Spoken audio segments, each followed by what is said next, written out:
शिवसागर अमोला पट्टी स्थित प्राथमिक विद्यालय में सुरक्षा दल असम के उद्योग में जागरूकता मूलक सभा का आयोजन किया गया।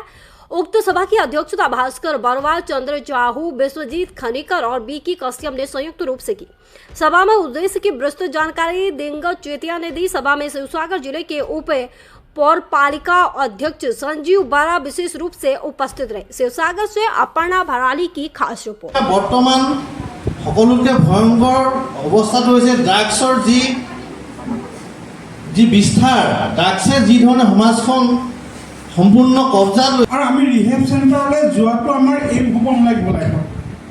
প্ৰথম কথা আমি ঘৰখনৰ মানুহখিনিয়ে কেনেকৈ বেয়া কৰোঁ ল'ৰা ছোৱালীক যাচোন উপায় আমুকৰ দোকানৰ পৰা চাৰ্টিফিকেট লৈ যাচোন এই গুটকা এই শিখৰ পেকেট লৈ হ'ল। প্ৰথম 7 বছৰীয়া ল'ৰাটোক মই শিখৰ পেকেট আনিব দিলোঁ, সি আহোঁতে জোকাই চাই দেউতাই সভা যে প্ৰতিটো জনাইছোঁ যে আপোনালোকে আপোনালোকৰ ঘৰৰ ওচৰত 5 ঘৰ মানুহৰ মাজত এখন পৰীক্ষা দলৰ হৈ আপোনালোকে এখন সভা সজাগতামূলক সভা অনুষ্ঠিত কৰক। আৰু সেই সভালৈ যি 5জন মানুহক আনিব, সেই 5জন মানুহক আপোনালোকে আকৌ দায়িত্ব দিয়ক যে আপোনালোকে তেওঁলোকৰ ঘৰৰ কিনাৰত থকা 5 ঘৰ মানুহৰ মাজত এখন সভা অনুষ্ঠিত কৰক যে ড্ৰাগছটো কি, কেনে বেয়া, কিয় ব্যৱহাৰ কৰিব নালাগে। যদি আমি ভাবোঁ এই যিটো পদ্ধতি যে 5 ঘৰ মানুহৰ মাজত যিটো আমাৰ সেই ছিষ্টেমত যিটো মিটিং হ'ব, সভা অনুষ্ঠিত হ'ব, এইটো মই ভাবিছোঁ এমাহৰ ভিতৰত আমি গোটেই শিৱসাগৰখন কমপ্লিট কৰিব পাৰিম। সজাগতা যেতিয়ালৈকে নাহিব, সজাগতা যেতিয়া মানুহৰ মাজত আনিব নোৱাৰিম, তেতিয়াহ'লে আমি এই ইয়াৰ পৰা আমি উঠাব নোৱাৰোঁ। আৰু নতুন প্ৰজন্মক আমি জনাব লাগিব, যুৱ প্ৰজন্মই ইয়াৰ ড্ৰাগছৰ ব্যৱহাৰ কৰে বিশেষত। গতিকে যুৱ প্ৰজন্মক আমি আমাৰ এই আলোচনা যি সজাগতা সভাবিলাকত জড়িত কৰিব লাগিব। প্ৰত্যেকখন মানুহৰ পৰা আমি একোজন মানুহ এই সভালৈ অনাটোৱে বাধ্যতামূলক কৰিব লাগিব। এই যে 5 ঘৰ মানুহ হ'ব, সেই 5 ঘৰ মানুহৰ পৰিমাণত এক হেৰি কৰিব লাগে। আৰু প্ৰয়োজনীয় সুৰক্ষা দলক মই অনুৰোধ জনাম যে এই ক্ষেত্ৰত আমি জিলা প্ৰশাসন হওক, আমাৰ যিটো ন্যায়িক প্ৰশাসন আছে, ন্যায়িক প্ৰশাসন হওক, জিলা প্ৰশাসন হওক, তেওঁলোকৰ লগত যোগাযোগ কৰিব লাগে। আমাৰ এটা হেৰি আছে, আমাৰ এটা সজাগতামূলক আমাৰ এটা হেৰি আছে, আমাৰ আইন চিল এটা আছে, যিটো আইন চিলে আমাৰ বিনামূলীয়াকৈ মানুহৰ মাজত এইটোৰ ওপৰত কাম কৰি থাকে।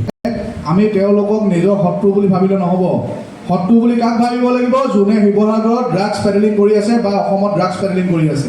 আমাৰ শত্ৰু তেওঁলোকৰ যোগেদি আমাৰ ল'ৰাকেইটা বেয়া হৈছে।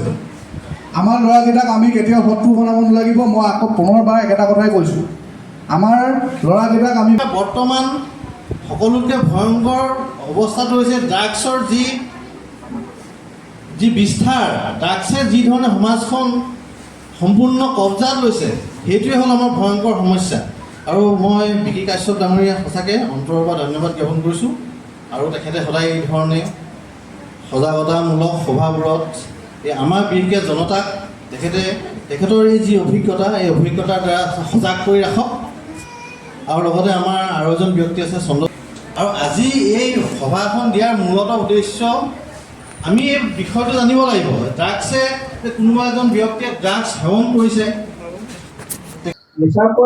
আজি আমি সুৰক্ষা দল অসমৰ তৰফৰ পৰা ড্ৰাগছ বিৰোধী সজাগতা সভা শিৱসাগৰ নগৰ 9 নম্বৰ ৱাৰ্ডত অনুষ্ঠিত কৰিছোঁ। আৰু আমাৰ প্ৰচেষ্টা হ'ল, আমি দেখা পাইছোঁ বিগত কিছুদিনৰ পৰা শিৱসাগৰত ড্ৰাগছৰ প্ৰচলন খুব বেছি হৈছে। আৰু ড্ৰাগছত বহু যুৱক এডিক্টেড হৈছে আৰু তেওঁলোকৰ ঘৰ সংসাৰ ধ্বংস হৈছে।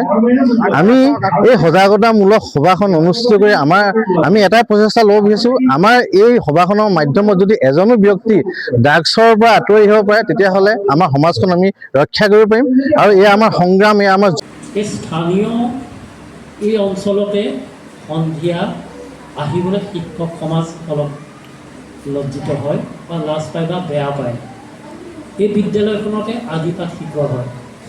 এই বিদ্যালয়খনত যেতিয়া শিশুসকল আহে, তেওঁলোকৰ অভিভাৱকে বিদ্যালয়খনত যিকেইটা কথা লিখা আছে, বিশ্বাসৰ ফল প্ৰেম, প্ৰেমৰ ফল সেৱা, সেৱাৰ ফল শান্তি, কাৰো বন্ধা দিব লাগিব, তেতিয়া সিহঁতি সেই লেতেৰা দুনিয়াখনৰ পৰা, সেই বেয়া বস্তু খাই থকা জগতখনৰ পৰা সিহঁতি ওলাই আহিব পাৰিব। যদি আমি সিহঁতক ঘৃণ কৰোঁ, যদি আমি সিহঁতক অসন্মান কৰোঁ, সিহঁতক আমি লেলে চেচে কৰোঁ, কেতিয়াও সিহঁতি ভাল হ'বলৈ চেষ্টা নকৰে। মই বাৰ বাৰ একেটা কথাই কৈ আছোঁ। আৰু আমাৰ মনত এটাই শ্লোগান আহিব লাগিব, আমাৰ মুখত এটাই